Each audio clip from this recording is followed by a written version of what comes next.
নমস্কার, আমি ডক্টর দেবাশিস সিংহ রায়। আজকে একটা বিশেষ গুরুত্বপূর্ণ বিষয় নিয়ে আলোচনা করব। আচ্ছা, হোমিওপ্যাথি ওষুধ সম্বন্ধে আপনি জানলেন, পোটেন্সিটা সম্বন্ধে জানলেন, মেডিসিনটা সম্বন্ধে জানলেন, আপনি কিনে আনলেন, কিন্তু ওষুধটা কিভাবে খাবেন? আচ্ছা, যারা অ্যালোপ্যাথি মেডিসিন ব্যবহার করেন কন্টিনিউ, থাইরয়েডের জন্য বা ব্লাড প্রেশারের জন্য বা ব্লাড সুগারের জন্য, তারা হোমিওপ্যাথি ওষুধটা অ্যালোপ্যাথি ওষুধের সঙ্গে কিভাবে খাবেন? আচ্ছা, অনেক দিন ধরে কেউ নেশা করছে, যারা নেশা করছে তাদের কি হোমিওপ্যাথি ওষুধ কাজ করবে? তারা কিভাবে নেশা করলে, মানে নেশা ছাড়তে পারছে না তাই নেশা করা উচিত নয়, তবুও তার সঙ্গে হোমিওপ্যাথি ওষুধটা কিভাবে ব্যবহার করলে হোমিওপ্যাথি ওষুধটা 100% কাজ দেবে, আজকে এটা নিয়ে আলোচনা করব। ভিডিওটা সম্পূর্ণ দেখুন। যদি ভালো লাগে প্লিজ একটু লাইক, একটু শেয়ার করতে ভুলবেন না। হ্যাঁ, চ্যানেলে নতুন হলে প্লিজ সাবস্ক্রাইব করতে ভুলবেন না।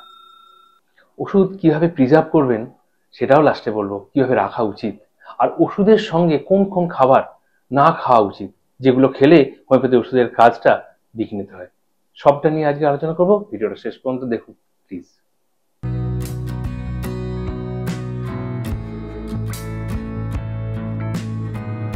কিভাবে হোমিওপ্যাথি ওষুধ খাবেন সেটা জানতে গেলে প্রথমে আমাদের জানা দরকার কত রকম ভাবে হোমিওপ্যাথি ওষুধের ব্যবহার করা হয়, দেওয়া হয়, ডাক্তাররা কিভাবে প্রেসক্রিপশন করেন। কখনো পোটেন্সিতে, কখনো গোবিলসের মধ্যে, দানার মধ্যে দিয়ে গোবিলসের মধ্যে দেওয়া হয়, কখনো বা লিকুইড ফর্মে দেওয়া হয়, ডিরেক্ট লিকুইড ফর্মে, কখনো মাদার টিনচার হিসাবে, কতগুলো ফর্ম মাদার টিনচার হিসাবে দেওয়া হয়, আবার কখনো বা সুগার অফ মিল্কের মধ্যে হোমিওপ্যাথি ওষুধের ঢেলে দেওয়া হয় প্যাকেট করে, পুরিয়ার মতো করে। কখনো বা এর মধ্যে যেমন দেওয়া আছে, আপনারা দেখলে বুঝতে পারবেন, সুগার অফ মিল্কের মধ্যে, এইভাবে সুগার অফ মিল্কের মধ্যে কখনো কখনো হোমিওপ্যাথি ওষুধকে দেওয়া হয়, তাতে পোটেন্সিকে ডিরেক্ট দিয়ে দেওয়া থাকে, সেইভাবে প্যাকেট করে দেওয়া হয়। আবার কখনো কখনো টাইট্রেশন ফর্মে, পাউডারের মতো টাইট্রেশন ফর্মে নেওয়া হয়, যেগুলো গেন স্পুন, এই স্পুন দিয়ে পরিমাণ মতো খাওয়ার দরকার হয়, বা বায়োকেমিক ফর্মে, বায়োকেমিক ফর্মে 3x 6x, এগুলো হাতে কখনো নেওয়া উচিত নয়। প্রথমেই জানা দরকার হোমিওপ্যাথি ওষুধকে কখনো হাতে নিয়ে ব্যবহার করা উচিত নয়। এগুলো হচ্ছে ট্যাবলেট ফর্মে 3x বা 6x এই ধরনের, বা 12x, 100x, 200x, এইভাবে বিভিন্নভাবে বায়োকেমিক ওষুধ ব্যবহার করা হয়। হোমিওপ্যাথি ওষুধ কিন্তু প্রথমেই জানতে হবে কখনো হাতে নিয়ে দানা ওষুধকে খাবেন না। সবসময় চেষ্টা করতে হবে কাপের মধ্যে ঢেলে কিংবা কাগজের উপর ঢেলে হোমিওপ্যাথি ওষুধ খাওয়াটাই সব থেকে ভালো। সকালবেলা যখন হোমিওপ্যাথি ওষুধ খাওয়া হয় তখন একটু মুখটা ঠান্ডা জলে ধুয়ে নেওয়া ভালো, বা জল একটুখানি খেয়ে নেওয়া ভালো। জল একটু খেয়ে তারপর হোমিওপ্যাথি ওষুধ খেলে ভীষণ ভালো কাজ হয়। খাওয়ার আগে সবসময় চেষ্টা করবেন, খাবার আগে হোমিওপ্যাথি ওষুধ, খালি পেটে হোমিওপ্যাথি ওষুধ খেলে ভীষণ ভালো কাজ হয়।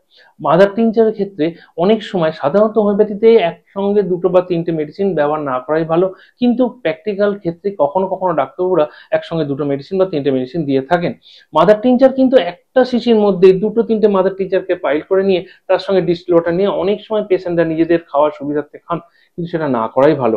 প্রত্যেকটা মাদার টিনচারের কেমিক্যাল কম্পোজিশন আলাদা আলাদা থাকে, তার মধ্যে রিয়াকশন হতে পারে, ওষুধের কার্যকারিতা কিন্তু নষ্ট হতে পারে। দানার ক্ষেত্রে বা পোটেন্সিতে আপনি যদি ডিরেক্ট জিভেতে, অনেক সময় পেশেন্টরা ফোন করে জিজ্ঞাসা করেন, ডাক্তারবাবু 2 ফোঁটা খাবো না 5 ফোঁটা খাবো? দেখুন, এই পোটেন্সি ডিরেক্ট জিভে দিলে জ্বালা করতে পারে। আপনি 1 চামচ জলেতে 2 ফোঁটা দিয়ে খেতে পারেন।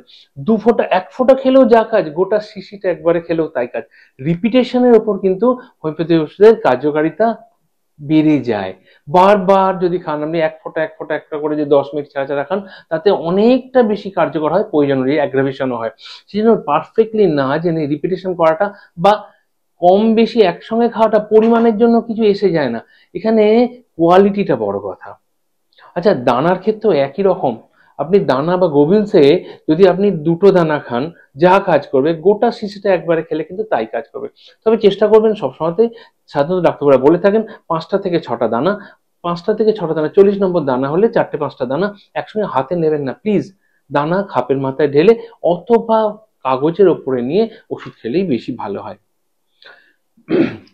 মাদার টিনচার পোটেন্সির ক্ষেত্রে রিপিটেশনটা খুব প্রয়োজন হয়। যদি 30 বা ছোট, যদি কম পোটেন্সি হয়, আপনি যদি কোনো জায়গা থেকে মনে করে থাকেন যে আপনি ভিডিও দেখে বা কোনো জায়গায় বুঝলেন যে আপনার 30 পোটেন্সি, ধরুন সাপোজ রাস্টার 30 পোটেন্সি আপনার জন্য প্রয়োজন, সেই মতো ভাবে রিপ্রেজেন্ট করতে পারেন। কিন্তু কখনোই হায়ার ডাইলিউশন 1M বা CM বা 10M এগুলোকে বারবার রিপিট করবেন না।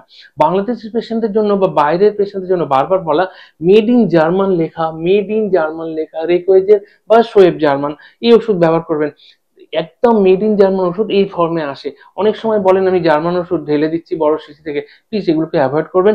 পারফেক্ট মেডিসিন না হলে, যুদ্ধের যেমন অস্ত্র ঠিক না হলে যুদ্ধ করা যায় না। মেডিসিন আপনি জানলেন, নাম জানলেন, পোটেনশন জানলেন, ডাক্তারবাবু লিখে দিলেন কিভাবে খাবেন, কতটা পরিমাণে খাবেন, কিন্তু ঠিক মেডিসিন যদি ঠিক না পাওয়া যায়, প্রপার মেডিসিন যদি আপনি না পান, ডাক্তারবাবুকে বারবার আপনি বলবেন ডাক্তারবাবু কাজ তো হচ্ছে না, কাজ হবে কি করে, প্রপার মেডিসিনটা নিতে পাননি। তাই প্রপার অস্ত্রটা চাই শত্রুর এগেনস্টে যুদ্ধ করার জন্য, রোগের এগেনস্টে লড়ার জন্য, সুস্থতা ফিরিয়ে দেওয়ার জন্য, কিওর করার জন্য। আচ্ছা, বায়োকেমিক মেডিসিনের কথা হলে কখনো 4টে বা 5টা একসঙ্গে, 4টে বা 5টা ট্যাবলেট একসঙ্গে নিয়ে খেতে পারেন। খাপের মাথায় ঢেলে, বায়োকেমিক ট্যাবলেটকে খাপের মাথায় ঢেলে গরম জলে দিয়ে, আধ কাপ কুসুম গরম জলে দিয়ে ভীষণ ভালো কাজ হয়। ডাক্তারবাবু যেরকম প্রেসক্রিপশন করবেন, কখনো সারাদিনে 3বার বা 4বার, কিন্তু খাওয়ার আগে, সবসময় চেষ্টা করবেন খাওয়ার আগে। আসা যাক, যারা দীর্ঘদিন ধরে অ্যালোপ্যাথি মেডিসিন ব্যবহার করছেন তারা কি হোমিওপ্যাথি ওষুধ খাবেন না? প্রয়োজন হলে কিভাবে খাবেন? দেখুন, যেমন থাইরয়েড, জীবনদায়ী ওষুধ, থাইরয়েড দীর্ঘদিন ধরে থাইরয়েড ওষুধ খাচ্ছেন, কেউ দীর্ঘদিন ধরে ডায়াবেটিসের ওষুধ খাচ্ছেন, কেউ প্রেশারের ওষুধ খাচ্ছেন, প্লিজ অ্যালোপ্যাথি ওষুধ খাওয়ার 15 থেকে আধ ঘন্টা আগে, যদি টাইম কম থাকে নাহলে খুব ভালো হয় 1 ঘন্টা আগে বা 1 ঘন্টা পরে হোমিওপ্যাথি মেডিসিন ব্যবহার করলে খুব ভালো কাজ হয়। আচ্ছা, যারা দীর্ঘদিন ধরে তামাক গুটখা এগুলো খেয়ে আসছেন, দেখুন তামাক গুটখা খাওয়া প্রথমে বলি কখনোই ভালো নয়, অ্যালকোহল খাওয়া কখনোই, কনজিউম করা কখনোই ভালো নয়। কিন্তু যদিও কেউ করে থাকেন, যারা ছাড়তে পারছেন না, তার সঙ্গে তার হোমিওপ্যাথি ওষুধ খাওয়ার দরকার হয়ে পড়েছে, ডাক্তার প্রেসক্রিপশন করেছেন, প্লিজ নেশা করার মিনিমাম 1 ঘন্টা আগে বা 1 ঘন্টা পরে মুখটা ভালো করে জল দিয়ে ধুয়ে নিয়ে, ঠান্ডা জলে ধুয়ে নিয়ে বা জল খেয়ে মুখটা কুলি করে তারপরে ওষুধ খান। হোমিওপ্যাথি ওষুধ ডিরেক্ট জিভে ফেলেও যা কাজ, 1 চামচ জলেতে নিয়ে খাওয়ার একই কাজ। একটা হোমিওপ্যাথি ওষুধ খাওয়ার পরে মিনিমাম আধ ঘন্টা থেকে 45 মিনিট গ্যাপ রেখে আরেকটা মেডিসিন খেলে ভালো হয়।